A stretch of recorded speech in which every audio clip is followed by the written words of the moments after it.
You are watching On Demand. Please do not try to vote or enter any competition or other interactivity in this programme, as it may not count and you may still be charged.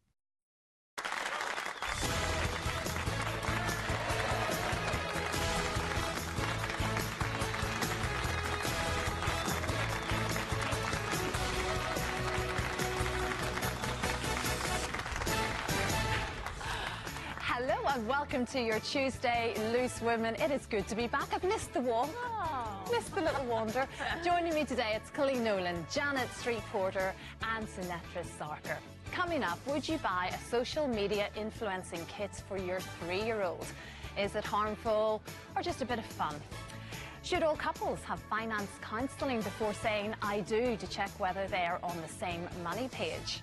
And it's day 2 of our exclusive health survey. Today we're asking, would you keep a health secret from a partner? And I wonder what our guest makes of that, because the nation's favourite GP, Dr. Hilary Jones, MBE, will be joining us for a chat as well. Oh yes, but first things first, Christine, it is so great to have you back. Oh, it feels really nice. How's the family doing? They're all very good. It was my little girl's 3rd birthday yesterday. 3? She's 3 already. And then, of course, Freddie, 6 months already. 6 months, I know. So they're just was great. it having a newborn again? Do you know, isn't it funny how you forget and then Yeah. suddenly you're in it again? You think, oh yeah, that bit and that bit and the sleepless nights. Did you and all the watch extras. Loose Women? I watched Loose Women, honestly, every day that I was How at do we home. help with the contractions? Not absolutely nothing to do with contractions or indeed, yes. You know, it was more just from that sort of company feeling. You know, Yeah. you just had a baby, and I'm sure there's lots of people at home right now feeling this. You can feel a bit isolated, and particularly in recent times where you can't get out and do what you want to do in the same way. And it was just lovely to And sort have of you feel like your noticed- friends were on the telly. Have you noticed the difference? Is there a big difference that you've noticed between the boy now and the girls? Well, it's been all girls, hasn't it? It's all girls, and we never thought a boy would be, and even the dog's a little girl. So, Really? we're not used to it at all. But I have to say, maybe it's because I feel a bit more relaxed, or I just don't have the same amount of time to fuss over the second one as Yeah, you do yeah. with the first. But he's very relaxed, I have to say, very kind of cuddly and cute, and he just wants to be fed and And how's hugged Frank? and I stuff. bet Frank's beside himself, And the you little know, boy. I was just going to say the baby's the same. The baby's been fantastic, and actually, yeah, Frank just adores him, I have to admit. Has But, Frank bought him a football yet? the football has been purchased, although it's our little girl showing the gonna football say, yeah. skills. She's just cannot get enough of it. He's very impressed with her, so yeah, who knows what's going to happen there. But Has there been any jealousy between her and the baby? not quite. There's a little bit of when you give him a toy for a second and she does a little bit of, no, that's mine. But generally, she's been very good and actually very gentle, little kisses on the cheek and all that. But it's just great. It is I a have to lovely, say, lovely time. You look fantastic. I was just looking at myself. I look exhausted. No, I you look look absolutely knackered. But anyway. Wonderful. Oh, well, thanks very much. It's nice to get your makeup done and everything, isn't it? Oh, Meant what for a a rest, treat it haven't is you? to come to work. To work for a rest, that's what I Do, always don't say. you? It's lovely, though. But it's very nice to be back, so thank you very much for being so welcoming. Well, we have missed you. thank you. Oh, We haven't thank really, you. to be honest. No, we have. You Genuinely, I we know have you missed have. you. Well, yes. Back to the drawing board here, and 3 professional dancers on Strictly Come Dancing. It's that time of the year, and they've reportedly refused to be vaccinated against COVID. Now, with producers apparently concerned right now about a potential outbreak in the show. Sinetra, we've both done the show. We know you get up close and very personal with your dancers. You end up spending an awful lot of time with them. Should the Strictly stars declare whether they've been vaccinated or not? I think or indeed, do you have the right to ask your new partner, have they been jabbed? Well, that's the question. I think it's to do with your social skills to be able to ask your partner when you start training. But I think the bigger problem is because there's no getting out of how close you're going to be. Like, you know, even as an actor, you could be working with somebody and you might think, oh, well, we'll never actually come that close with each other that it's a problem. Because you're cheek to cheek, I mean, if you think about things like the tango, your breath is literally going past each other. You're doing some of these dances based on your breathing technique, so you're like breathing on each other in a way that you possibly wouldn't in any other partnership, so to speak, maybe apart from your own private relationships. So it's so close that I think you would have to be asking this question, otherwise, you know, especially in light of where we've been with COVID and how nervous people can be. And if they're quite openly saying they haven't had a vaccination, then you should have the, you know, it should be at your discretion to go to the producer and say, I'm not happy being paired with somebody. Well, of course not. I mean, as someone who's produced loads and loads of television programmes, I can't understand the mentality of the producers not insisting that every single professional dancer was vaccinated, because it compromises your choices and making the best show possible. It means that some people will not dance with other people and have very good reasons for not doing so. And I think if you put yourself in a position of the celebrities and the people who've been chosen to be on the show, the BBC will have said to them at the outset, we will make every precaution, we will take every precaution to keep you safe. And they will have asked all the people who have gone on the show, have you been vaccinated?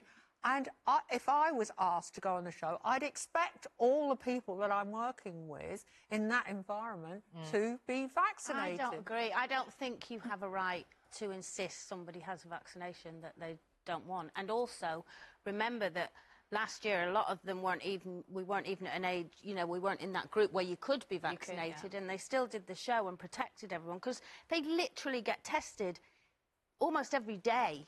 So I think they are tested, and, you know, there was the pairing last year that had to leave because one of them had COVID. So I think they are on as far as keeping them as safe as possible. But do you not accept my point that it compromises your choice as a producer when you're casting the show and you want to put contestants with dancers? It means that you're compromised, because some people will not want to dance with people who have not been vaccinated. I just think it's a shame that if I was a professional dancer on that show, I just think it is part of the job, because you are going to get that close to I understand what you're saying, but it's still giving someone... No one surely has the right to ask about your medical status in any other form, so why have they got a right to ask? I think that's the awkward part of this, isn't it, really? Because, yes, anything we medical have is always private, No one ever isn't it? asked me if I've had the flu jab. You know, if I'm going to... When I used to go and visit my mum in a care home, no one said, well, you can't come in if you haven't had the flu But now jab. they're not letting people work in care homes who haven't been jabbed. So, you know, that we are arriving at a situation that in some settings, being vaccinated is going to be mandatory if you want to work there. I suppose if you're one of the celebrity dancers who potentially maybe has a vulnerable person at home or whatever, you maybe do feel the right to ask, I'm entering into this show, I'm being promised a safe environment, but how do I know that this person I'm going to spend all day long with? Cheek to cheek. Well, to cheek, I mean, like you here's the say. thing. I mean, If they're having problems now finding a celebrity that wants to dance with the partner, I'm always available, guys. I have no problem getting up close and personal with any of the dancers, no matter jabbed or not. and that is a scandal of the year, isn't it? It's a scandal. It's a scandal that call has not happened. Sad To be up reflection on close Colleen. and personal. Oh, I'm jealous of you both, let me tell you. Isn't that a sad I've done it. reflection on Colleen's social life? Desert. Yeah, a little bit. A little bit. Not now, Janet, not now. Things have changed. Things have changed. Strictly have made a statement saying we do not comment on speculation of somebody's COVID vaccination status, and Strictly Come Dancing production has and will continue to follow strict government guidelines to ensure the safety of all on the show. And it is all you can do. It's a difficult one for anyone involved, isn't it? But it's such a big mammoth show that you don't want people dropping out as the series goes on as well, isn't it? It's Not when it's very people are difficult. voting. I mean, people are investing lots of hope Absolutely. in the people they're voting for. Yeah, very, very true, very true. Now, doctors' kits and supermarket little checkouts and princess outfits, those are the kind of sorts of toys we're used to our children playing with. But how about a social media influencer kit? It's a picture of this. It's a vlogger kit. It's gone viral, of course. It's aimed at children from the age of just 3. Now, you can see it includes a camera and a ring light. So when you first think about that, just on paper, what do you make of that, Colleen? Do you think it's an appropriate present for a 3-year-old? It's the age of 3. You know what? When I first see it and you first mention it, I want to put my head in my hands and go, oh, please. You know, we're teaching them at 3 that it's all about them and ring lights and cameras and filters. And then the more we've kind of talked about it, you kind of go, maybe I'm just being old-fashioned. You know, I was happy with my little post office, plastic post office, and my little, you know, kitchen. But maybe this is just the world we live in, and I need to get a grip and go, well, these are the toys of the future. But to me, it's just so, in a world where we're constantly, you know, saying about social media and that it can be dangerous for some young people and, you know, make them very self-aware and then very insecure. And now at 3, we're giving them a camera and a ring light, and I don't care whether it works or not, because I wasn't sure if it was actually a ring light and a camera. But Yeah, it is just a toy, yes. But it's the idea of a ring light, because the ring light is there to make you look better, and therefore it's all back to image So again, initially isn't it? I'm thinking, no, come on, can we not just stick to Lego and things like that when you're 3? And But then equally fantasy, so, you know. we talk about, I mean, 10 years ago, no one knew what a vlogger was, and now there are many, many people out there are hugely successful off the back of making this a career. You know, I mean, is it is it a the career, same isn't difference it? as giving a kid a little doctor's kit and saying you could be a doctor, but equally so, you could be very successful within the world of social media, and that's how you get started in it. Is that the way we should be looking at it? Well, I think because we can compare it because we know a world previous to social media. The next generation won't, you see. So for them, it will be a career option. And actually, if we break it down, influencers are a form of advertising. You know, it's another branch of advertising. And if our children said, I want to be in advertising when I grow up, we wouldn't have a problem saying, yeah, go ahead, be a... Yes, but it's being in advertising through marketing yourself. And is it really healthy to teach a 3-year-old how to emphasise good things about themselves and disguise bad things about themselves and big up, you know, to develop a sense of values where you enthuse about things simply because you're being paid money to do that? So where do you get a sense of what's right and what's wrong in the world if you're being encouraged down this route that this is an ideal career from such a young age? Have you never bought anything based on an influencer saying this is a good product that you've never seen? I can't stand influencers, because a lot of what influencers post is, for example, influencers promoting universities they've never been to. No. Like, how mad is that? Is that happening? Yes, it's been in the Times and it's been in other national newspapers. Universities have been paying influencers to say, come to this university, it's absolutely fantastic, and you discover they've either not been to university at all or live in an entirely different part of the country and are simply being paid. Well, do you not promote it. things like on your own social media? Well, I promoted cauliflower I grew last week. Call up the picture if you want to see it. It's absolutely fantastic. Look, I'm not doing down the whole influencers as a career for the successful ones, but I also think that the images that were in all the newspapers and online last week of the former star of Love Island talking to MPs about her trolling and the ghastliness of what that girl is enduring every day, I find so distressing. And there is a straight line from giving a 3-year-old a little photo to make herself look lovely to thinking that it's okay to comment freely on social media. And that's what, you know, we need to control online content and to protect women. Handing out lights to 3-year-olds, it's all right. It is a bit funny when Colleen and I, funnily enough, we both had post office kits. I used to love my post office kit. Innocent fun. Oh, yeah. But it's like you said, Sinead, I think when we come from a time when it didn't exist. In 10 years' time, it's going to be a completely different landscape again. And who knows how far it's going to be at that point. So I can understand that this is not, as a job, not going to go away. So maybe it is all about education and making children aware of what it is and how to do it safely and nicely. And but schools have got enough in their plates without teaching kids how to be influencers. At the moment, the literacy is at an all-time low as a result of COVID. So teaching them to read and write might be my priority. Well, Janet hasn't been influenced. We have, Colleen, haven't we? We have purchased the odd thing because someone online has told me to. I have purchased the odd thing. We as well. We can be quite easily led, Colleen, can't we? OK, coming up after the break, some more shocking results from our exclusive health survey as we ask, is it OK to keep a health worry a secret from your partner? I wonder what Dr. Hillary makes of all of that. He's going to be joining us at 1 o'clock to talk about writing his first ever novel. See you after this.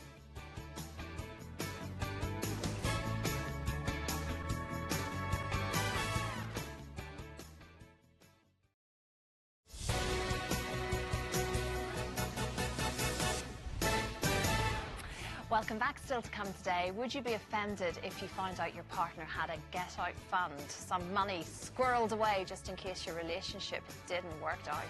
Well, speaking of money, it's competition time. That would help with a squirrel in fund, wouldn't it? It's a £1 million decision. We provide and you decide. Would you take one massive payout or take it over 10 years? Over to our very own Linda Robson.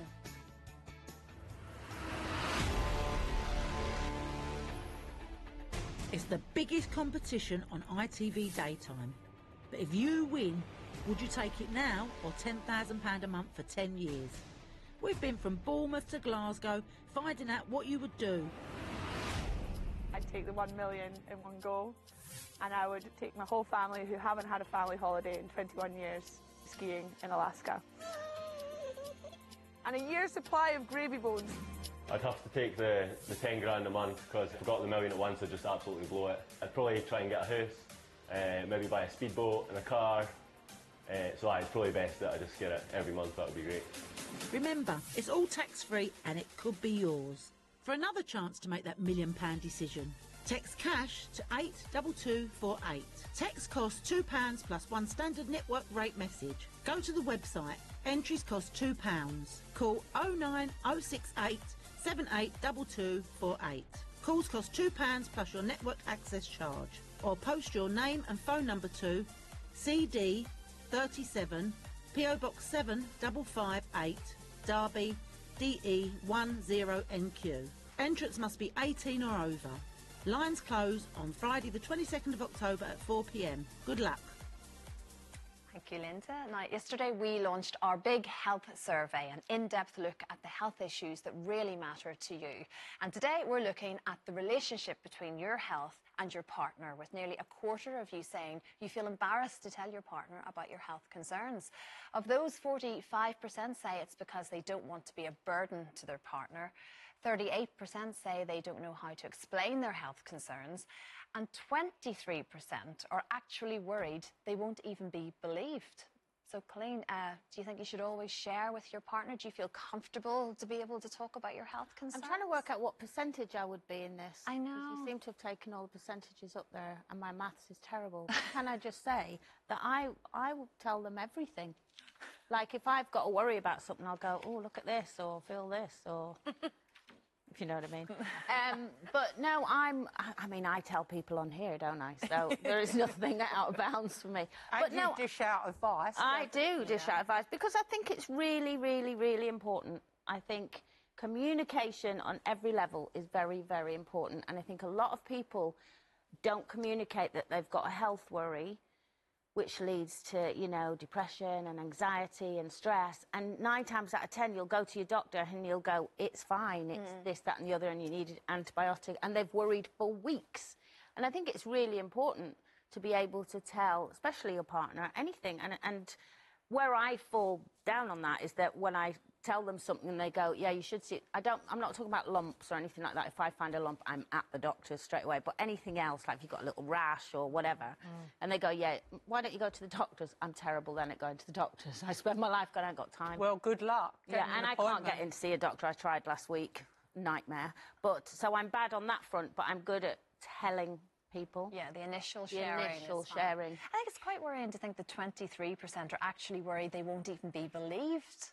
Now, I'm guessing there's different situations that create that environment, obviously, but that's quite troublesome to think that you feel something, or, you know, there's something not right about you, and you can't sort of convey that to the person that you trust the most in the world, because you don't think you're going to be believed I think that's about an odd one. But I tell you what my situation is. I think I'm in denial about things that are wrong with me, and I sort of talk myself out of thinking, oh, it's nothing, it's nothing, it's nothing. And if I don't say it, then it's not happened. Yeah. And so I think maybe the believing is almost... You don't want to say it in case it then becomes something. Does that make fear, though, as well, of fear that it's something bad? Yeah, and also that includes lumps and things like that, because you don't want to believe that there's anything sinister anywhere when you're feeling around, do you? So you sort of go, no, that was nothing. It must have just been a little... Oh, no. I feel like there's a part of me that goes more towards, it's not happening for a little while, and that may be why I don't share straight away.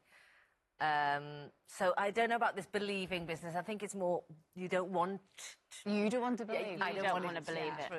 But again, it goes back to it being so important to do that sharing thing really quick. I'm like you, Colleen. Yeah. Like I went straight away thinking, what do you think? And I almost sort of overshare so that I feel that a little bit of confidence when someone says, I'm sure it's fine. Yeah. I just want to hear that back. Yeah. And then that comforts me until I get to see the doctor. Yeah, But it's a difficult situation. People are, you know, some people aren't that comfortable talking And about it depends on your upbringing. You know, I'm a doctor's daughter. Well, you know, if I said to my dad I felt ill, he'd say, we'd have to chop your leg off every time. You know, I've got a cough. Well, we'll have to chop your leg off. It was like, come on, I'm ill. I'm not well.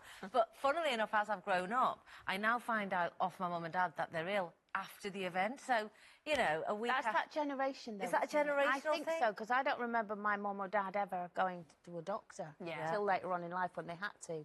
Don't remember my mum going, I need to go to the doctor because I've got this. You didn't want to bother the doctor. But my parents were Isn't like the problem now the extraordinary large number of people who feel they don't want to go to the doctor or confide in their partner because they don't want to be a burden? This whole idea of being a burden is absolutely ridiculous, and that's something that's really grown, you know, over the last 18 months. And when you say it's a rash and you show your partner, you know, you think, oh, I've got a rash, to show my partner, and they say phone the doctor, the doctor will say, take a photo. Well, that's useless. I mean, especially skin conditions. Well, especially wherever the rash is. You don't want to take a picture of that, do you, and send it to your doctor? I don't. Well, exactly. There are rashes in places we don't want to be photographing and having the receptionist have a good laugh at. And there are rashes which might have lumps underneath them that you need someone to actually feel your... And in a way, if your partner says, oh, it's nothing, or even says, oh, I'm on your side, we ought to be doing something, is that really helping? I think the main thing is people ought to have better access to GPs, full stop. But the ability to talk and to feel comfortable to talk at home with your partner, your family, your friends, that's a good start, isn't it? Well, it's a good start, but men and when... women experience illnesses differently. Yeah, that's true. So if we take pre-COVID, the common flu, when men have flu, it's man flu. It's twice as bad as our flu. Because they manifest, they talk about all the symptoms, everything is like ramped up. Luckily, we have a doctor on hand coming up next. Dr. Hillary, of course, he's going to be joining us for a chat. We'll be asking him all about what we've just discussed, as well as writing his first ever novel. And we'll be revealing what happened when Sinetra's idol knocked on her dressing room door this morning. I'll give you a clue as to who it might be. It was a beautiful moment. See you after this.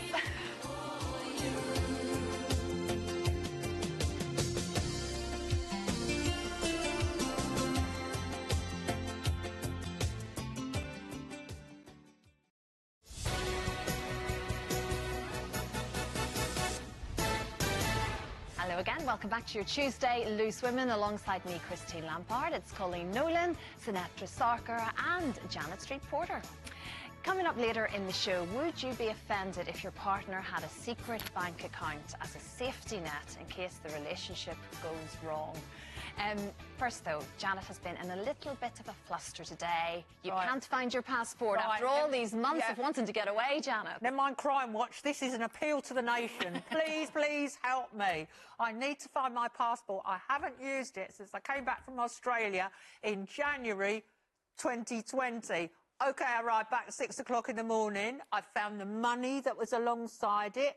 I found my anti-mosquito spray, and I found all the knickers I took to Australia. I've been through my knicker drawer, my money drawer, my handbags. Where is it? What do I need? A sniffer dog? Clairvoyant? Psychic? Where can I go? There's bound to be someone can help us. Please. So it may have been lost, do you think, potentially between the airport and home, or do you think it's in the house somewhere? It's in the house. All right. So basically, if there's any psychics out there, get in touch and try and find Janet's passport, please. She's doing our head in about this, and we need her to go on holiday. I can't stand not being able to solve a problem. It's driving me mad. The nation needs Janet to go on holiday. All right, Christine. I've only been back 5 minutes and you're turning into the nasty one at the end. Thank you. You know I love you, Janet. He is one of the nation's most loved and trusted doctors, from guiding us through a global pandemic with his expert advice to receiving an MBE for his services to broadcasting. Dr. Hillary Jones has done it all, but now he's adding author to that list of achievements. Dr. Hillary, good morning. It's always quite calming to know that you're here with us, Hilary. Oh, Christine, thank you. It's lovely to be on the show. Thank you. It's so good to see you. Now, the new book, it's called Frontline, Hilary, and it's the first in a trilogy, in fact. And I mean, I suppose you discovered writing this during the pandemic when it was an incredibly busy and stressful time for you, certainly. And this was a bit of a release in many respects. Yeah, it was an antidote for me, talking about the pandemic 24/7, wall to wall, back to back. And I just needed something to do that took my mind off that. And I found myself thinking about the frontline staff that we clapped for on a Thursday in the evenings on our doorsteps. And I thought about the way they compared their work to working in a war zone in intensive care and critical care. And so I wrote this novel based in the First World War back in 1914. And I incorporated into it a love story, a bit of medical research, a historical timeline. But then, of course, the Spanish flu of 1918, which came along at the end of the war when people were already devastated by a global war. And this virus came along very mysteriously as well, and it decimated whole populations as far as Samoa and Alaska and all around the world, killing 50 to 100 million people, more than died in the war. So there's a lot of elements in there, including mental ill health, which I wanted to write about as well. And I thoroughly enjoyed the process. And there's a lot of romance in there as well. I mean, you could say it's historical, and it's obviously a fictional novel with a lot of parallels to what's happening today, but there is a lot of love in there as well. Yeah, absolutely. It's a story of naive innocence, young people going to become one who becomes a nurse in 1914 at the age of 17. And the boy is younger than that. He enlists at the age of 15, as people did then. And they went to fight in the trenches. Will becomes a stretcher bearer. Grace is a nurse, and they meet in the casualty clearing stations and they fall in love.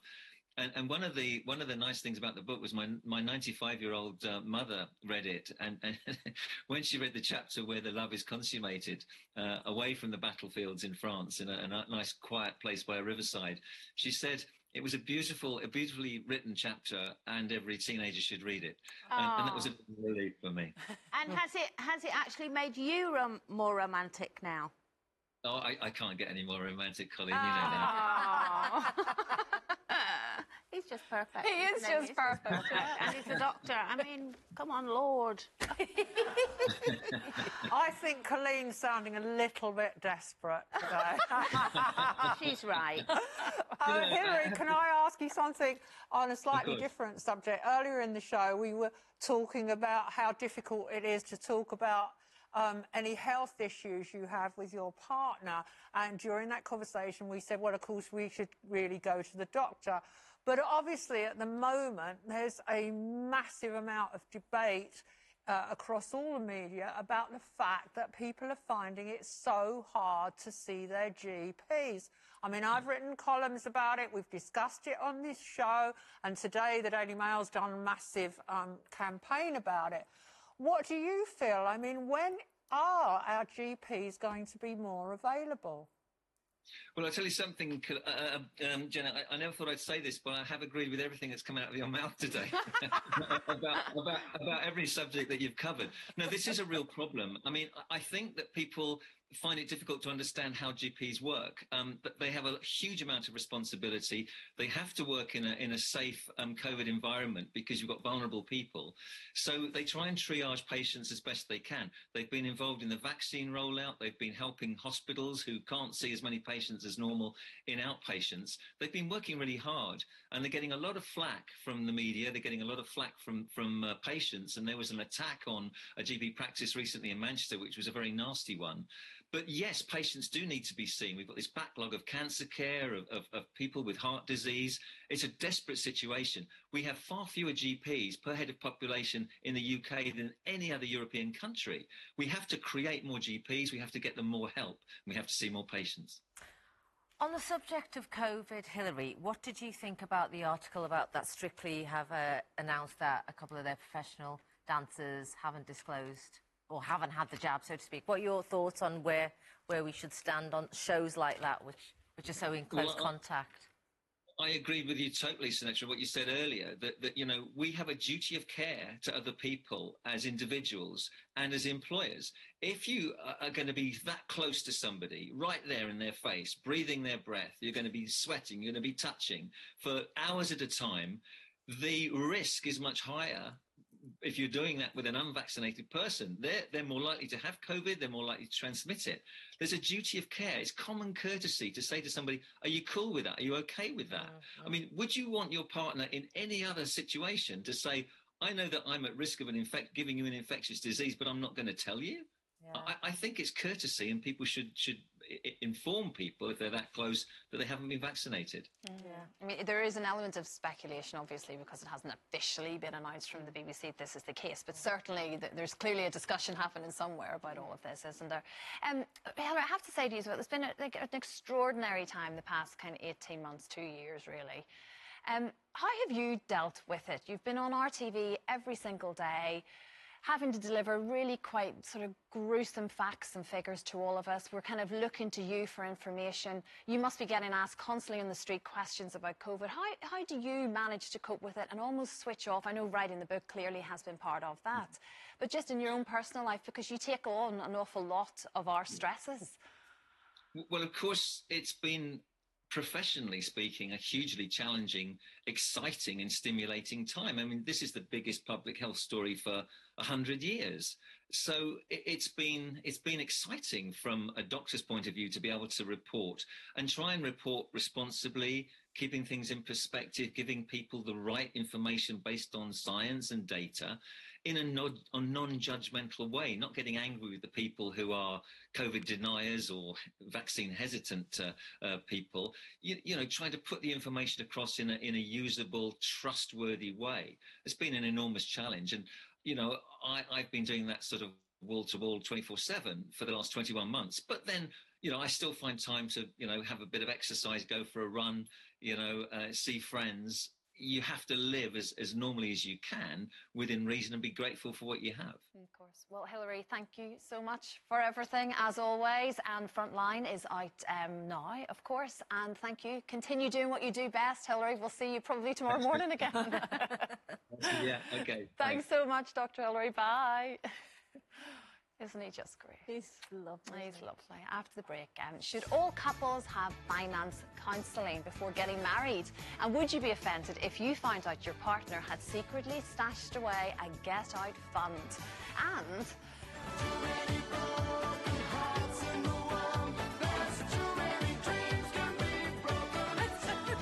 absolutely no broken hearts for Sinatra today after she was ambushed by her idol. More on that after the break.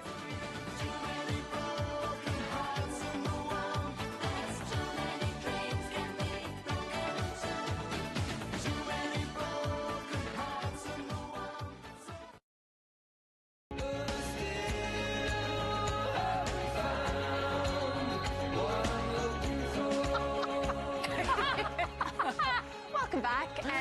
Janet, we've had loads of viewers getting in touch with tips on how to try and find your missing passport. Tracy says, try your suitcase. Yeah. Kendra says, try the book you were reading on the plane because she uses hers as a bookmark. Oh, that's a good idea. Good idea. She's writing Lots of you are saying that we need divine inspiration and pray to St. Anthony, the patron saint of lost items. Okay. I mean, I'll work on the prayer. Yeah. Oh, this is interesting. We've had some psychics get in touch. One has said it's in the pocket of a garment in your hanging space. Do you know how many garments I've got hanging in the hanging space? How many hanging spaces she has is the trouble. Go through them all. And another one says she can see it in your cutlery tray. See it under my cutlery tray, Yeah. like I get off a plane at 6 a.m, go in my house. Janet, maybe you were tired, jet lagged. You just put it somewhere weird. Just put it under the cutlery tray. Yeah. Oh my gosh, Janet, I so want you to come in tomorrow and tell us it's in the cutlery tray. Have you checked your drawers? Which drawers? The ones on me. Yeah. Anything's possible. I will report back tomorrow. Thank you so much. Thank you, and thank you very much for getting in touch. First, though, competition time, and it's our biggest prize ever. But this prize comes with one very important decision. It's over to Nanny Linda.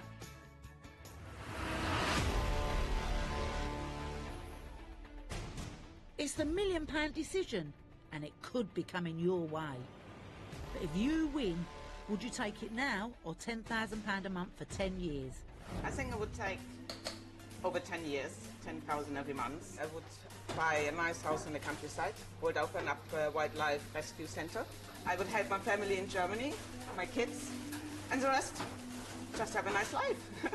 I would definitely choose the 10,000 over 10 years. Just started up my own business 5 months ago too, so I would love to use the money for like a gradual investment with that. And for something more fun, I'd probably take a trip to Japan. I just really love it there, so I'd love to go back and have like a 5-star experience. For another chance to make that £1 million decision, text CASH to 82248. Text costs £2 plus one standard network rate message. Go to the website. Entries cost £2.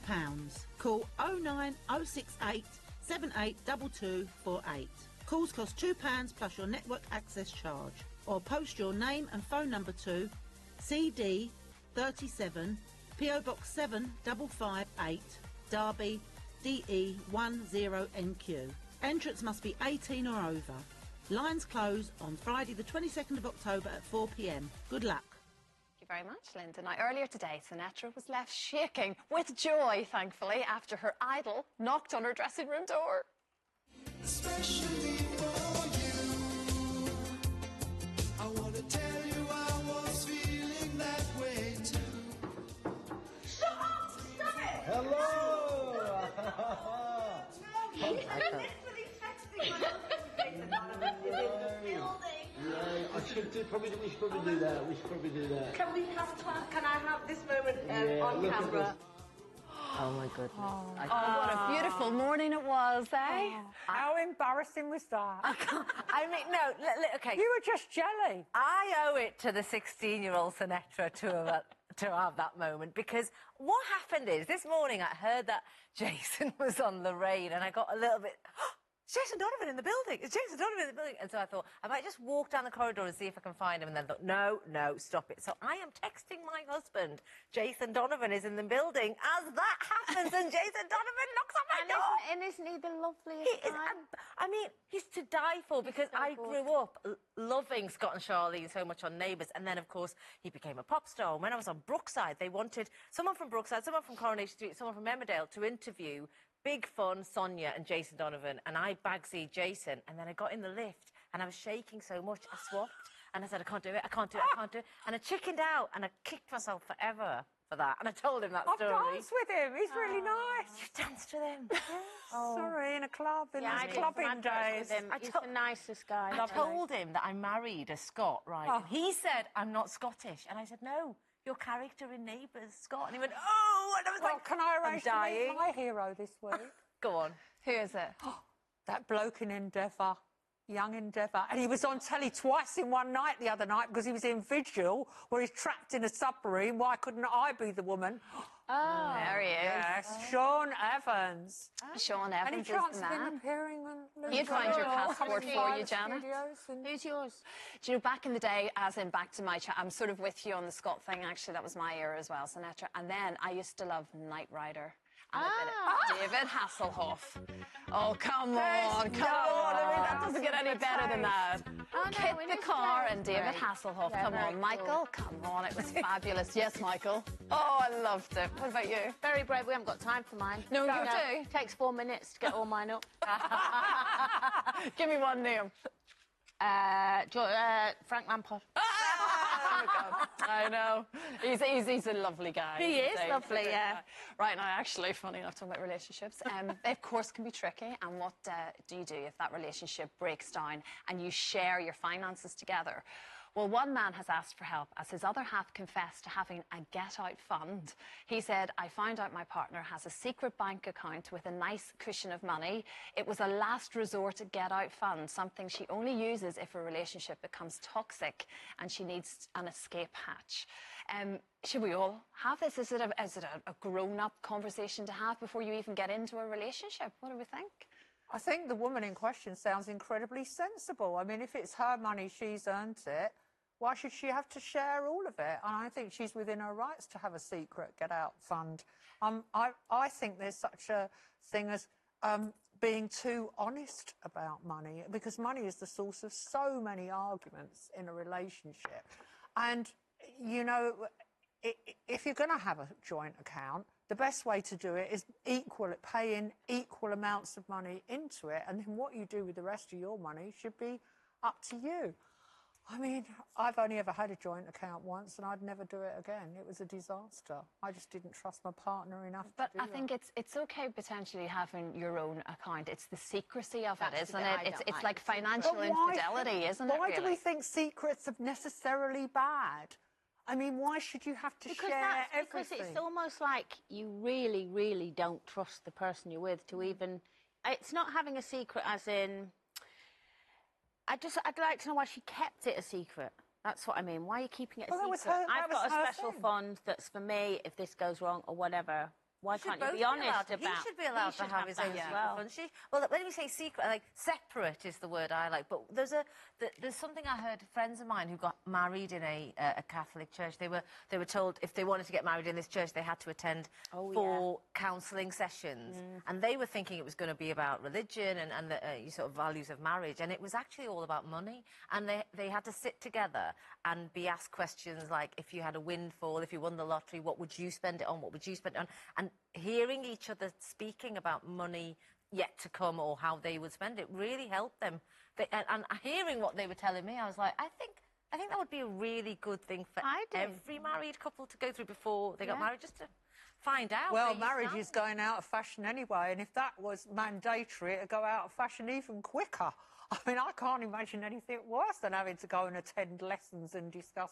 Well, wouldn't you like to know the person that you're marrying's views on things you wouldn't have thought Well, all of the ones until I you get married, there? I earn more than them anyway. All the ones I married.